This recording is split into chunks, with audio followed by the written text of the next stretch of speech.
ये कहानी है एक छोटे से गांव में रहने वाले लड़के मोनू की। उसकी उम्र तो केवल 8 साल की थी, मगर उसके सवालों की कोई गिनती नहीं थी। कभी वह माँ से पूछता, माँ सूरज क्यों चमकता है? तो कभी अपने पिताजी से, पेड़ इतने ऊंचे क्यों होते हैं? और जब सब थक जाते तब वो दौड़कर अपनी प्यारी दादी के पास चला जाता। दादी कहानियाँ सुनाने में माहिर थी। मोनू घंटों उनके पास बैठकर कभी राजा रानी की, कभी परियों की, तो कभी जंगल के जानवरों की कहानियाँ सुनता। मोनू का एक और गुण था, वो बहुत अधीर था। उसे कोई भी चीज़ तुरंत चाहिए होती थी। अगर माँ कहती, रुको बेटा, खाना बस बनने वाला है, तो वह चिल्लाने लगता, मुझे खाना अभी चाहिए। अगर स्कूल के होमवर्क की बात की आती तो वह फटाफट करके भाग जाना चाहता था। धैर्य सब तो जैसे उसकी शब्दकोश में था ही नहीं।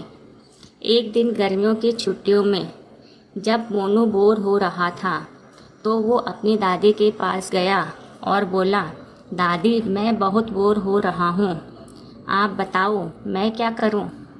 तब दादी ने एक चमकता हुआ बीज निकालकर कहा, मोनू ये है जादुई बीज, अगर तुम इसे मिट्टी में बोओ, रोज़ पानी दो और धैर्य से इंतज़ार करो तो ये तुम्हें एक बड़ा उपहार देगा। मोनू की आंखें चमक उठी। दादी क्या ये पेड़ पर खिलौने उगाएगा?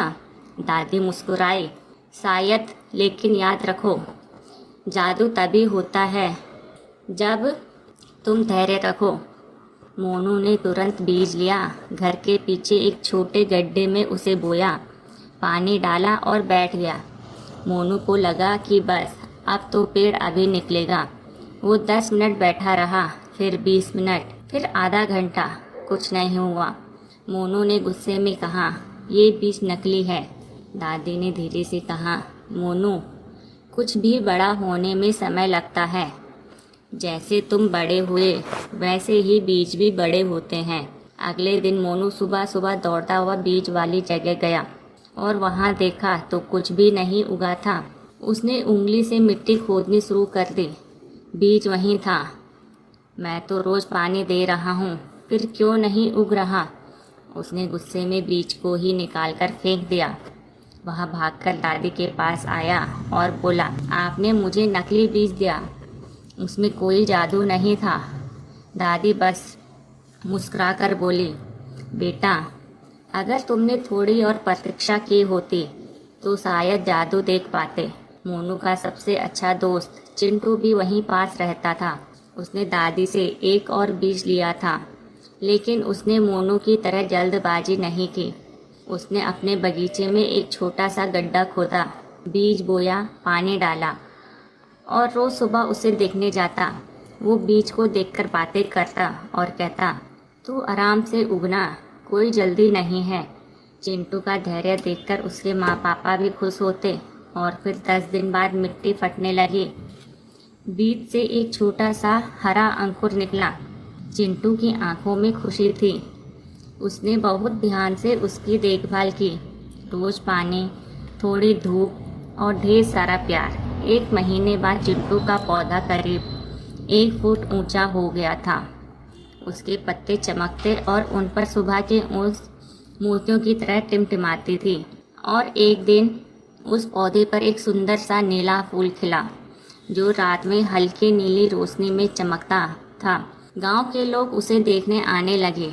क्या यह कोई खास पौधा है? दादी ने कहा, ये वही जादुई बीज है, इसका जादू उसके धैर्य से निकला है। मोनू ये सब देख रहा था।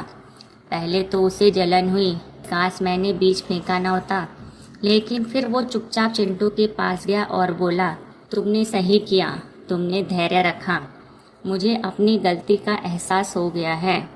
वो दादी के पास गया, सिर झुकाकर बोला, दादी क्या आप मुझे एक और बीज दोगी? इस बार मैं इंतज़ार करूँगा। दादी ने मुस्कुराकर उसका सिर सहलाया, बिल्कुल दूंगी बेटा, लेकिन अब तुम्हें खुद भी एक जादुई बच्चे की तरह बर्ताव करना होगा। मोनू ने दूसरा बीज लिया, मिट्टी में बोया और इस बार हर दिन बिना शिकायत के पानी देता रहा। वो अब पौधे से बातें भी करता, उसे कहानियाँ सुनाता, कभी गाना गाता। 40 दिन बाद एक पौधा निकला, लेकिन ये पौधा अलग था। इसकी पत्तियाँ रंग बदलती थी, कभी हल्की गुलाबी, कभी नीली, कभी हरी। गांव के लोग चकित थे, ये तो और भी खास है। अब उस पौधे पर फूल, तितलियां, चिड़ियां सब आ जाते थे। गांव में स्कूल की एक ओर से एक प्रतियोगिता हुई, सबसे सुंदर और ख़ास पौधे का पुरस्कार। सब बच्चों ने अपने अपने पौधे लाए, लेकिन जब मोनू ने अपना रंग बदलने वाला पौधा दिखाया, सबने ताली बजाए।